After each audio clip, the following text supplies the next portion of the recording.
Good morning. My name is Todd Bodeslaw. I'm a software developer, a project manager with Proplanner. Today I'm going to demonstrate some of the capabilities of our software suite called Assembly Planner. I'm going to be focusing in on our 3D capabilities, but just a quick overview. Assembly Planner helps us with our processing the authoring of our shop floor processes and activities that need to take place. Three of the major components I want to point out are the routing section, the operations section, and the activity section. The routing, think of it as an assembly line. Okay, and then each assembly line can have workstations or operations as you see listed here. We can move down the software by double clicking on an operation, and inside of the operation we see the activities or the tasks that need to take place at that particular workstation. That's an important concept to keep in mind as we go through the demonstration today. So now shifting over to 3D, I'll first demonstrate how we can import a 3D model.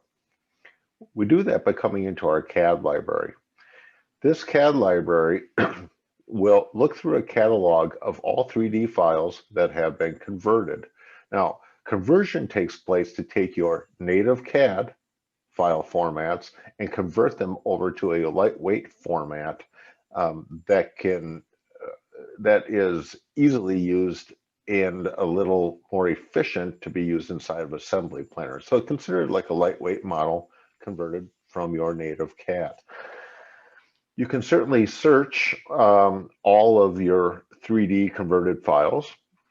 You can search by file name, import date, or recently imported files. And they give a little range of time frames from 7 days, a couple weeks to a month. So to upload a CAD model, simply click the upload button. You can navigate to where you have your 3D model in native CAD format stored or downloaded. Here I have a JT file. But I just want to note, I'll pause here for just a second. We can handle a wide array of different 3D native CAD formats. This dialog just indicated that the file was uploaded successfully and the conversion took place in a service running in the background. Once it's complete, you can see that it lists the converted file and it will fetch all other converted files based upon the filter that you have specified up top. Now, extra note about uploading these CAD files, we handle JT, Creo Parametric, CATIA V5, STEP, and a whole host of other SolidWorks, of course, is included in that. So as we can see, we have a 3D native CAD file converted. We're at version 1. I want to point that out because I want to show you a few other things that take place while the conversion is going on. So I'm going to upload this again, and we're going to version it. So let's say we had a engineering change come through, and we want to provide that CAD model to the engineers using Assembly Planner. So we're going to version this, and we'll upload a hypothetical new model. Now in this case, I'm going to pick the same one, of course.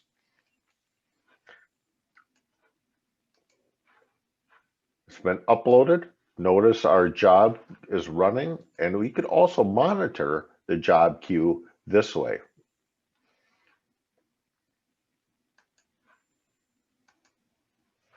So notice that this is now changed to version 2, saying that this native CAD file has been converted, is available in lightweight format at version 2, and will give other specifications along with it. I want to point out that even though I demonstrated a manual process for converting native CAD files, we do work with a number of clients to automate this process and have it running as a service to be picked up by many of the popular PDM systems, Team Center, Windchill, and such like that. So it can be even more of an invisible process running in the background as a service, just as this is now in the manual process. But it helps with the ease and the more hands-off type of activities if that's what you needed to do. We have clients that also use both. We have clients that where we pick up um, a native CAD file export automatically behind the scenes and convert it, but they also may have a need to convert a file manually. So we offer both. Next, I'm going to move on to our virtual build capabilities. So now that we have a file converted, what do we do with it? One of the things you can do with it is come into our virtual build module. Now, what this will do is bring together three main things. It's going to bring together our routing, and we will show you the attached process in regards to those operations and activities that I spoke about earlier. Each activity, you can map parts to be consumed. Now, I'll show you a little bit of that coming up here, but for all the parts that are consumed by a particular activity will be displayed here, and of course the 3D model. So what I'm talking about next is going to tie together those three major components, and then I'll dig a little deeper into some of the capabilities attached to that. The first thing we do is construct a workspace. A workspace defines the attributes that I just spoke about. So I have no workspaces now, right? So I refreshed my system for our demonstration this morning. So we're going to click on, a new workspace. We're going to create a new workspace. You're presented with a wizard type form where I can type in a workspace name. It can be whatever you would like. However, it has to be unique. And if it's not unique, you'll be flagged, to say, hey, let's choose another one because we don't want to overwrite somebody else's work accidentally. Now, we have processes defined, and the processes will be attached to the routing ID, just as I was speaking about earlier here in the webinar. So we select from a predefined set of processes. This particular routing has the operations and activities that are defined beneath it attached to it. So I select that. The last piece that we need to define is which 3D model or models do we want to attach to this.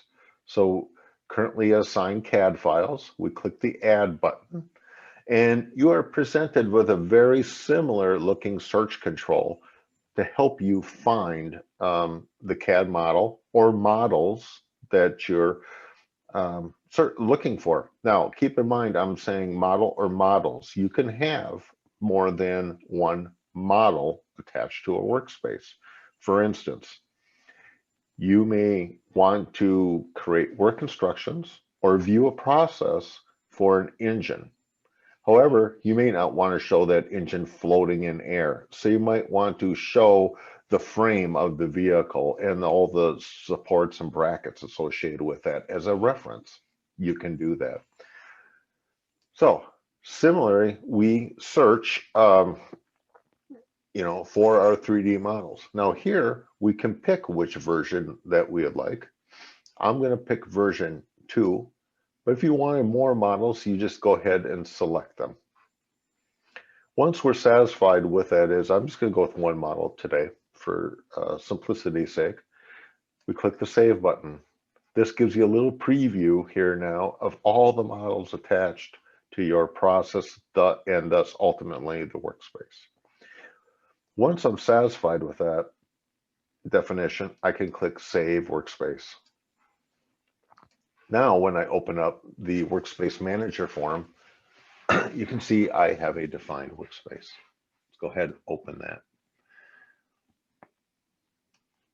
So here's our 3D model, simple little butterfly valve model. And then over here we have our process, right? So here's our routing that we defined. And underneath we have the operations. And you can see I expanded one operation to show you the two activities.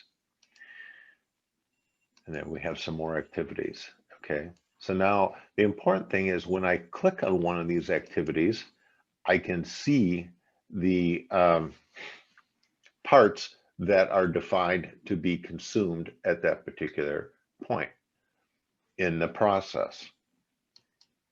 Just as a side note for 1 second, I can exit right to that activity and I can show you where the parts to be consumed at that activity are consumed. So I exited out to the activity level. Here's the activity that I was on in virtual build, and I went to a consumption tab. Here is one mechanism of a few mechanisms available that we can map consumption to a particular activity or map parts to be consumed to a particular activity. As you can see, I only have a few attributes defined, but we have a whole array of different attributes that you could define for that particular consumption record. So let's get back to virtual build. So what I'm going to do next is walk across some of these major functions, highlight things as appropriate,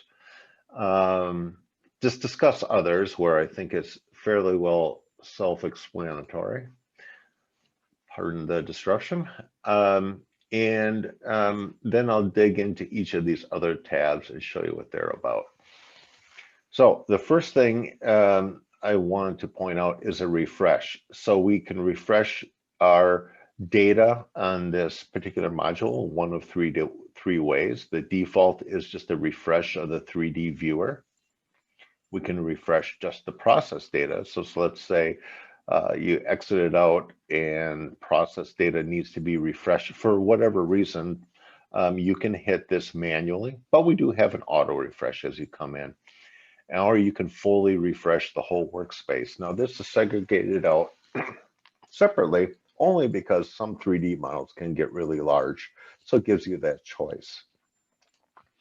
We have different modes to this particular module. We're in the default mode right now. Virtual build, highlight mode, and instance mapping mode are each included. So I'll step through each of these to give you an idea what they're about. In virtual build mode, notice I have this first activity selected. Now, what I'm going to do is build up the assembly as I step down my activity list. So at this particular activity, just these two parts were designated to be assembled here. If I click on the next one, right, two more parts were specified to be installed or assembled at this point, so on and so forth. So as you can see, I can see the buildup of assemblies as I move down my process definition. And the last one was two screws inside of here, right? So if I take those off, I can go backwards and they go back. Now, some authors or engineers, work construction authors or engineers may want a certain screenshot and exclude certain activities. You can do that. In virtual build mode, we have this feature called edit the included activities. So in other words, if you're looking for a certain screenshot, you can take away some of those activities being displayed. Notice that, you know, I unselected that activity, drew a line through it just to help you as guide. And I'm going to take out those two activities. Now I'm going to update the 3D viewer. And those parts that were assembled at that particular process, now as I step through, will not be shown. Okay, so one, I did, you know, some larger pieces so you could see on purpose. One was a cover that used to go here, and another was another larger part like a subassembly, a valve subassembly. So those particular, up to that point in the process, those particular pieces were not included, so you could get a certain screenshot that you wanted to. Okay. So at that particular point in the process, we can include those particular activities again, and then now they're included again. Okay. The next mode I'll demonstrate is the highlight mode. I'll go over fairly quickly because it's very similar to the virtual build mode, but what it does is highlights the parts in red at that particular process, right? So it calls attention to them, right? So you can see as I step down, it's drawing attention to which parts are installed at that particular activity, right? Okay. Now, I'll go back to default mode for a second just to have our frame of reference set.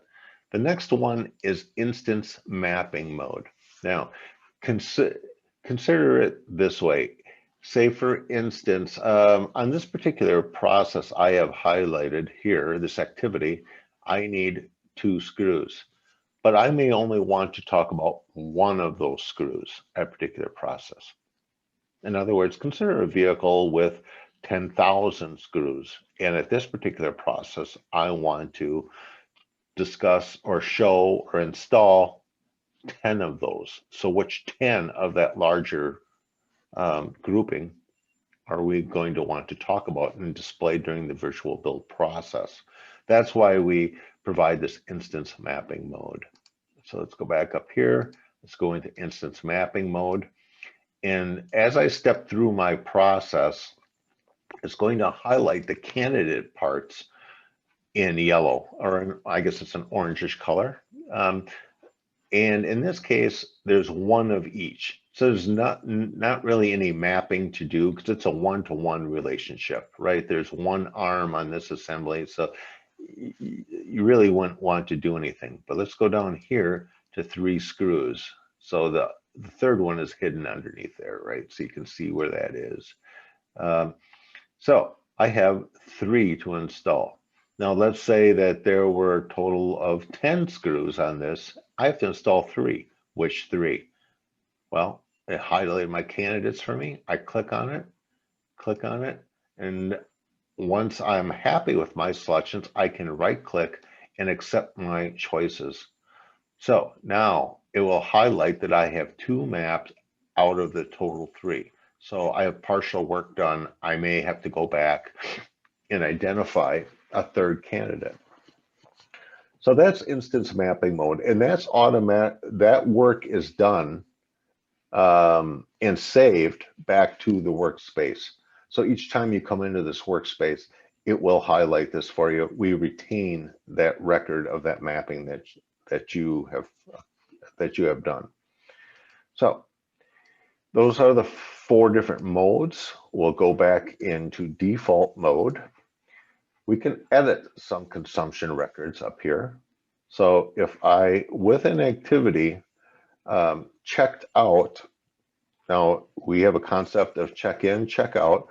This activity is checked in right now, meaning someone in our organization could take control of that particular process and work with the process. But what it does is lock out other users from making changes to that process, right? So we keep one source of truth.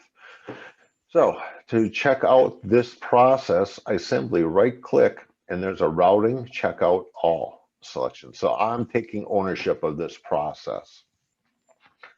And now I can edit some of these consumption records right from here, as opposed to going out to the activity as I was demonstrating earlier. So we have some fields right now unlocked in our software that you can edit directly in this grid. Quantity to be installed, a particular work step number. I have no work steps defined for this process right now, but you could choose, from any number of work steps. And also a reference designator. a reference designator. Let's go ahead and put one in. And keep note of that because we're typing in reference designator A, and this we can use in any number of different ways. We're going to use this reference designator in this case for authoring a work instruction image, which I will demonstrate in a second. But once I'm satisfied with my editing, I can just simply click the edit button again and it locks. And if I do a refresh of my process data, let's see, well, it will retain that record back on to the consumption records of this particular process. Now, what I have not done is fully authored this consumption, and I just set up a quick sample. But any edits we do up here saves this back to the workspace, thus back to the activity consumption record. Okay, our future capabilities will include full consumption authoring and mapping right from here. So rather than just unlock a few fields, we're going to unlock the grid and allow you to add, remove different consumption records right here from this grid, as opposed to going back out to the activity. I'll go over some of these buttons, a few of them a little more quickly because they're self-explanatory. The home button will take you to the home or default view as designed by the engineer that authored this CAD model. Okay. This button here controls our rendering effects. Right now we have shaded with lines. We can just go shaded. Now in this particular model, that was not defined, that way, but we have other ones such as hidden line and wireframe. Okay, so those aren't very interesting. So go back to shaded with lines, which is our default. Zoom fit, as you might expect, it just resets and centers the 3D model. We have a couple different functions here that work together. We have point select, and if you're ever wondering which tool you're using, it's always specified in this upper right hand corner here too. So we're on point select, which means I'm free to move around, and what I'm doing is holding my mouse buttons, which you can't see, to rotate, and now I'm holding the middle mouse button to pan, things like that. Now, if I want to zoom in on a particular area, I can go to this tool, right? Zoom area. When I'm in this tool, right, it gives my crosshairs and I can focus in on that, particular area of the model. Once I'm done with that, you notice that the tool stayed engaged because I can keep zooming in if I would want to. Once I'm done with that, I can come back to point select. The other one is an area. So I can select this part individually, but let's say I want to select a whole area of my 3D model, which I can do with this particular tool. Area select allows me to select this area, and notice I touched that valve body too. So I selected all of those components, but I did not select the actual valve itself. Let's see here, let's get that selected again. And in this case, now I selected the whole thing, but I did not select the attaching nut at the top. So if I go into point select, I can move that model around with those features highlighted or selected, excuse me. So I can hide those components right from here that I have selected. I can show them all back in.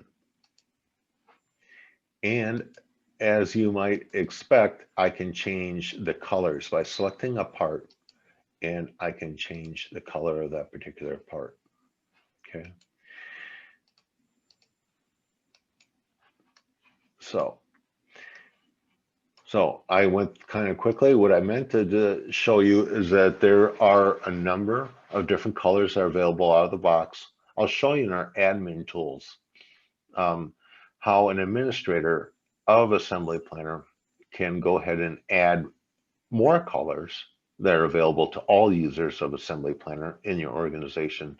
So if you have a color that you call out in your procedures that's not available here, we can do that. You can also set transparency, which we'll talk about more in a few moments. You can also reset colors. So for demonstration purposes, I'll leave this part selected in that particular color. And that takes care of the home tab and the main features. We're going to move through these other tabs now. We have a concept of views. So say you have a particular work instruction attached to this activity I have highlighted that you don't want to have to reset up what's colored, what's hidden, what's shown every time an EC change comes out. So you may want to set a view, a 3D view of that. So let's go ahead and let's see, hide that part. Let's hide that one too, so it stands out to illustrate my point. So what I can do then is go ahead and create a view of what I have on my screen for this particular activity so I can come back to it easily in the future. You can give it a name. Again, just like the workspace, it has to be unique. If it's not, you'll be informed that it's not.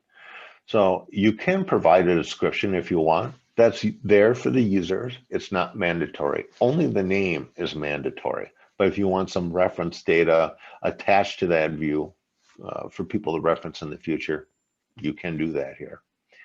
So I'll go ahead and save that. All right. So let's demonstrate the point. Let's make that really small. Let's go to home. Let's go show all. Okay, so let's say I want to get back to that view. An EC has come along and I just need to view a different part, right? We've brought in our new CAD. There. So I just click that view and I can get right back to where I had left off. Again, just like the instance mapping, these views are defined and saved against this workspace.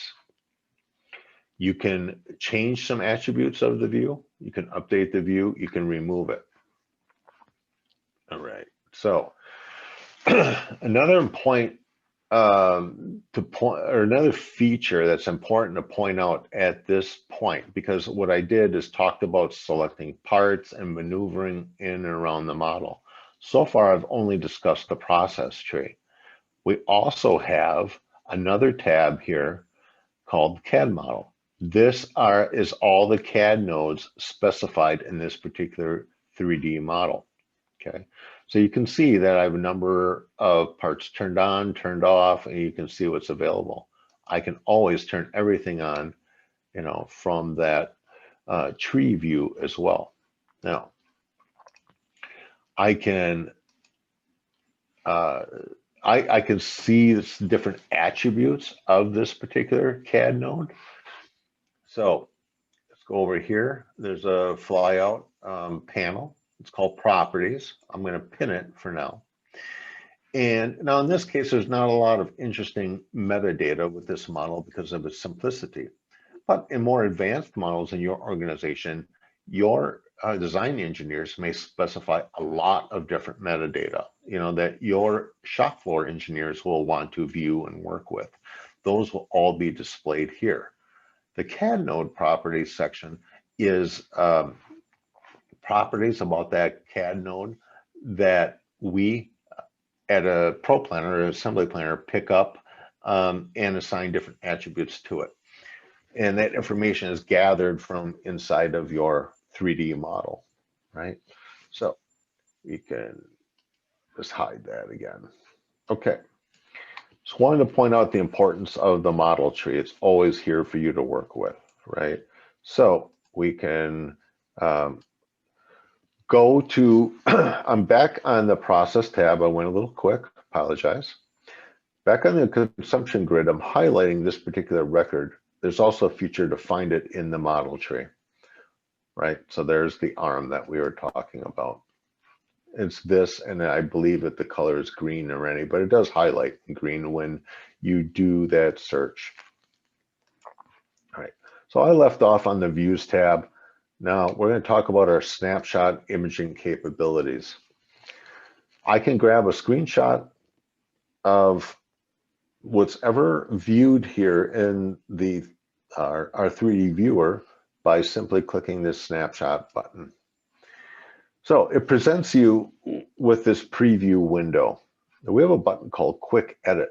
So if I'm not satisfied, let's say I don't want this navigation cube, this axis, a navigator over here, I can crop this photo from here. So I can do a quick edit. We have a number of features available: crop, desaturation, color, contact, rotation, etc. A number of quick edit type of features. We're going to crop this one. So I can just specify the window that I really want the snapshot of, eliminating those features that I had talked about. When I'm satisfied, I click the Done button. Gives me another preview. Yes, I am happy with that, and I can save that, and it moves that cropped image now to the preview window. So we have a number of things that we can do here. We can set this as a snapshot, and I want to take a brief moment to describe the difference in how we capture images. First of all, anything that I capture here and save is saved against the activity that is selected that we're working with in its documents folder. Okay. So we can select things as a snapshot. Just in other words, I just want a snapshot. This is never going to be on a work step as a work step SOP image by itself. It may be used in a collection of snapshots in the future, but I just want to collect this snapshot. I can click that button. If I'm happy and I want to do no editing of this image and set it directly as an SOP image to my work step, I can do that from here. If I click that button, I'm going to be prompted for which work step I want to assign that SOP image to. So in other words, if I don't want to add any annotations or any text or anything like that to this, I can click that button. So to show you the features of our new image editor, our image editor has been completely reworked to add in a lot new features. We're going to click Annotate Image. What that does is takes that snapshot and puts it onto a new working canvas and is ready for us adding annotations or other images or things of that nature. So the layout consists of this. So I talked about the working canvas. I put a snapshot in here already. You can work with that snapshot. I can move it around. But we also have a lot of different annotation features. Notice I have a Shapes tab, a Snapshot tab. Now these are all snapshots I've collected, in the past, and I have completed SOP images. Okay, so back to the Shapes tab. We have some standard SOP annotations. These are out of the box. I can drag and drop these right on here. So I'm going to click Auto ID Callout. In other words, I want to increment the callouts. So that particular piece or part is, I'm going to reference as number 1. For this session, it's going to increment that number. There's number 2 for that particular screw. But all of these are out of the box that I can drag and drop right onto my canvas. So if I just want a simple text box, I can drag and drop that on there, right? I can add text to it.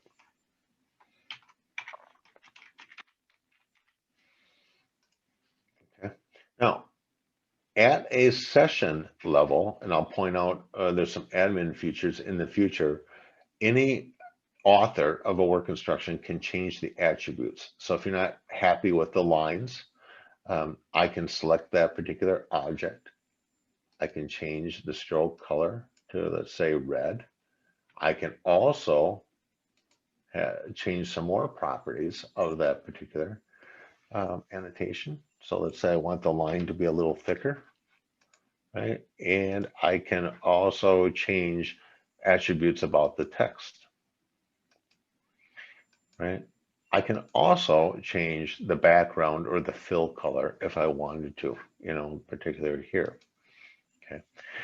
I will show you briefly in a moment how an administrator of the system can set the colors, as I just did, as a default. So if I wanted these particular colors as defaults for every user in the organization going forward, an administrator can define that, and these colors will change to whatever was specified by that administrator. So we have a lot of other different types of annotations you can use. We have standard out-of-the-box icons. These are our PPE, personal protection equipment icons, included in Assembly Planner, with a few other additions. We have a warning symbol. We have a stop sign, for instance, right? So under custom annotations, you can also specify annotations or icons that are specific to your company, okay? And we have, again, an admin tool that help you create those. So those would all be listed under custom SOP annotations. So if you have a particular symbol that specifies something called out in your procedures, as many companies do, you can specify it there and it'll be available to all users, and they're completely editable. You can go back and edit and add and delete as much as you would like. Okay. Once I'm happy with the results of my, well, I want to step back a moment.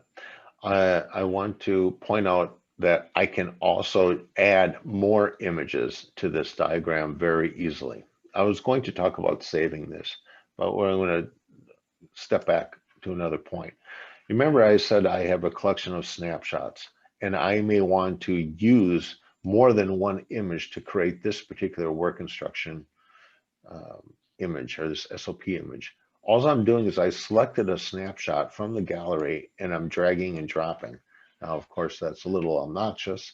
So we can go ahead and size that thing down, and we can put it on here. Maybe I want it backwards, behind that other image. I can say send to the back, right? So now this one,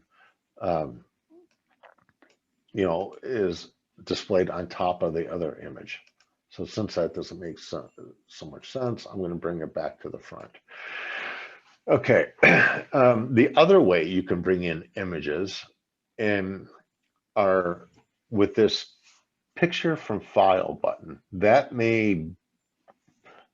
You may have an image that is of a piece of equipment, or it's stored on your hard drive, or whatever, of your shop floor, a piece of tooling, for instance, that you want to include in here.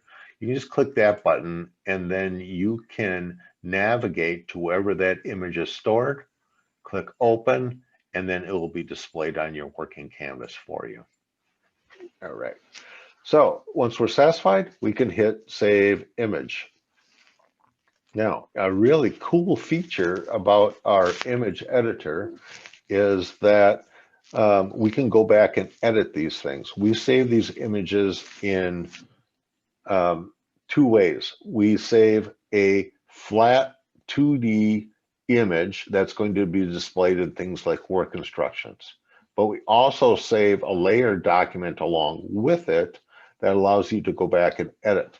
So for instance, if I said, wait, I didn't want that stop sign on that image, rather than have to recreate the whole thing, I can come into this gallery.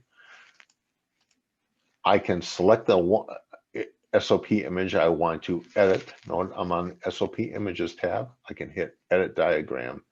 So now I can come back and remove that stop sign as I talked about. You can also assign this to a work step right from here, as opposed to going all the way back out to the activity into the work step tab. So it makes it a little more user-friendly. Once I'm satisfied with my results, I can save that image. It's been saved back to the activity documents. Note that stop sign is gone here in the gallery. So that's our new image editor. Some of these other tools I will move through and discuss a little more quickly. I'm on the Tools tab. I can transform or I can pull out a particular part. So I'm in Transform. I clicked on that screw and let's say I want to move it out. I can do that. I can restore all. We also have cutting planes or sectioning available, right? So let's do the y-axis, right? If I want an SOP image without that cutting plane visible, I can just toggle the visibility of it. And now I can get a screenshot of that. I can take off all the cutting planes. We have a feature that's called a magnifier callout. So if I wanted to center and call attention to a particular region on my 3D assembly, I can do that. Well, let's show how it works first. So I can center in on that screw and drag that out. Okay, so I can keep going and doing more magnifier callouts. But what if I'm satisfied with that?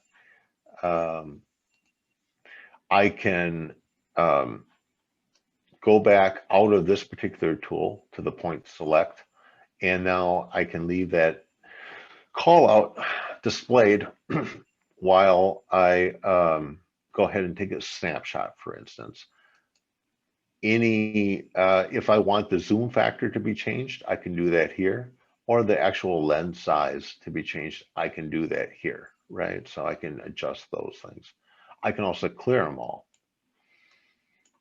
We can add some measurement lines. Now, depending on how you open your model, I open this in a default mode, but we have 3 other modes available to give you more different types of measurements, but we're going to do point to point right now because of the way I open the model. So I can add a measurement line. So if I want to know what the distance is between these. Now, the increment will be displayed in the units that are specified by the CAD designers. Okay. There's also other attributes and settings that I will show you in a second that we can change in relation to its display. Some of this can get into the settings tab. I'll go, since I'm talking about measurement settings, I'll go here. So let's say I want this to be a different type of, we'll pick something that stands out, a different type of font, and maybe we want it to be a different type of color, and we want it to be larger. And we can also specify the line color. So made it something, and once we go ahead and apply that, anytime I do a measurement line in the future, it's going to have those features and change everything else on there. So I wanted to specify from there to there, right? So I was on the settings tab. We default to white. You may not want that to be white. We have colors defined here and even a whole array of other colors that the user can pick from. We can put a gradient in here. So, right, so we can see how I did that, right? And I had picked black, before, but we can pick, go back to white. Okay, we talked about transparency before. If I want to set transparency of a part, we can set its opacity and its base color. So you may not want it to be defaulted to like a grayish type of transparent color. You can specify whatever color you would like, hit the apply button, and all parts that were set to transparent will be set to that particular color or color settings.